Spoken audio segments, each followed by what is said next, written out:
पश्चिम बंगाल में बकरी ईद के मौके पर गाय और अन्य पशुओं की कुर्बानी को लेकर चल रहे विवाद में अब सऊदी अरब का मुद्दा भी जोरों शोरों से उठ गया है। दुनिया के सबसे पवित्र इस्लामिक शहर मक्का और मदीना वाले सऊदी अरब ने कोरोना महामारी के बाद से बकरी ईद पर गाय, ऊंट और अन्य बड़े पशुओं की खुले में कुर्बानी पर पूरी तरह से प्रतिबंध लगा रखा है। स्वास्थ्य और सफाई को ध्यान में रखते हुए ये रोक आज भी जारी है। इस मुद्दे को पश्चिम बंगाल के मुस्लिम धर्मगुरु और सामाजिक संगठन अब बंगाल सरकार के फैसले के समर्थन में उठा रहे हैं।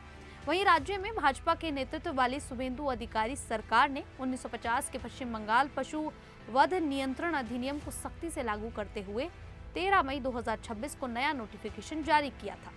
इसके तहत बिना सरकारी पशु चिकित्सक के लिखित प्रमाण पत्र और फिटनेस सर्टिफिकेट के किसी भी गाय या भैंस का वध पूरी तरह से प्रतिबंधित कर दिया गया है। वध सिर्फ तब किया जा सकेगा जब जानवर 14 साल से ज्यादा उम्र का हो या शारीरिक रूप से पूरी तरह से अक्षम, बीमार और अपाहिज हो। खुले सार्वजनिक स्थानों पर किसी भी पशु की कटाई पर पूरी तरह से प्रतिबंध लगा दिया गया है। वध केवल नगर निगम या सरकारी अनुमति वाले बूचड़खानों में ही हो सकेगा। इस फैसले के खिलाफ टीएमसी विधायक अखरुज्जमान और कई मुस्लिम संगठनों ने कोलकाता हाई कोर्ट में याचिका दायर की थी। याचिकाकर्ताओं ने कहा कि ये नियम बकरी ईद की कुर्बानी को लगभग असंभव बना देंगे और ग्रामीण बंगाल में मवेशी व्यापार करने वाले हिंदू परिवार की अर्थव्यवस्था पर भी भारी असर पड़ेगा। ये परिवार 25-30 हजार रुपए में गाय बैल खरीदकर 80-100 हजार रुपए तक बेचते हैं। सीनियर वकील शादान फरासत ने कोर्ट से बकरी ईद के लिए विशेष छूट देने की अपील की, लेकिन कोलकाता हाई कोर्ट के चीफ जस्टिस सुजॉय पॉल और जस्टिस पार्थ सारथी सिंह की बेंच ने सरकार के फैसले को पूरी तरह से सही माना और याचिका खारिज कर दी। कोर्ट ने स्पष्ट कहा कि 13 मई का नोटिफिकेशन नया नहीं है, बल्कि 2018 के पुराने कोर्ट आदेशों को लागू कर रहा है। कोर्ट ने एक बहुत अहम टिप्पणी की कि ईद उल अजहा पर गाय की कुर्बानी इस्लाम का अनिवार्य हिस्सा बिल्कुल भी नहीं है।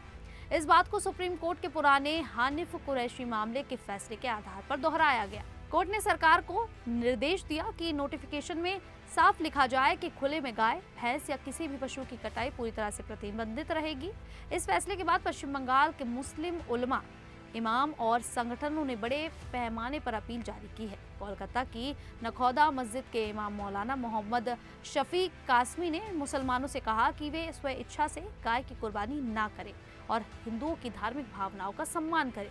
उन्होंने केंद्र सरकार से मांग की कि गाय को राष्ट्रीय पशु घोषित कर दिया जाए ताकि ऐसे विवाद हमेशा के लिए खत्म ही हो जाए। कई धर्मगुरुओं ने इस बार बकरे और भेड़ की कुर्बानी देने की सलाह दी। उन्होंने मुसलमानों से अपील की कि कुर्बानी सिर्फ तय जगह पर सरकारी नियमों का पालन करते हुए अच्छी सफाई रखते हुए करें। ईद की नमाज मस्जिद और ईदगाह में ही पढ़ें, लाउड स्पीकर पर कोर्ट के नियम मानें, आवाज सीमा में रखें और तय समय पर बंद करें। अफवाहों, उकसावे और सोशल मीडिया पर भ्रामक खबरों से दूर रहें। राज्य सरकार ने ममता बनर्जी काल की 2 दिन की बकरी छुट्टी को घटाकर सिर्फ 1 दिन कर दिया है। 26 और 27 मई को सामान्य कामकाजी दिन घोषित किया गया है। टीएमसी, सीपीएम और कांग्रेस ने सरकार पर धार्मिक दखल और समाज बांटने का आरोप लगाया है। वहीं मुस्लिम संगठनों, व्यापारियों, शिक्षकों और सामाजिक कार्यकर्ताओं ने शांति, सौहार्द और कानून पालन की अपील की है। पश्चिम बंगाल में मुसलमानों की आबादी करीब 28% है और इस बार मुस्लिम समुदाय ने गौ कुर्बानी से बचने का फैसला किया है।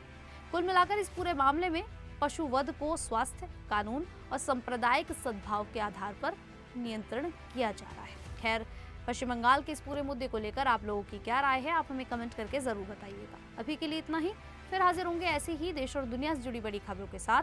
तब तक के लिए देखते रहिए द न्यूज़ 15।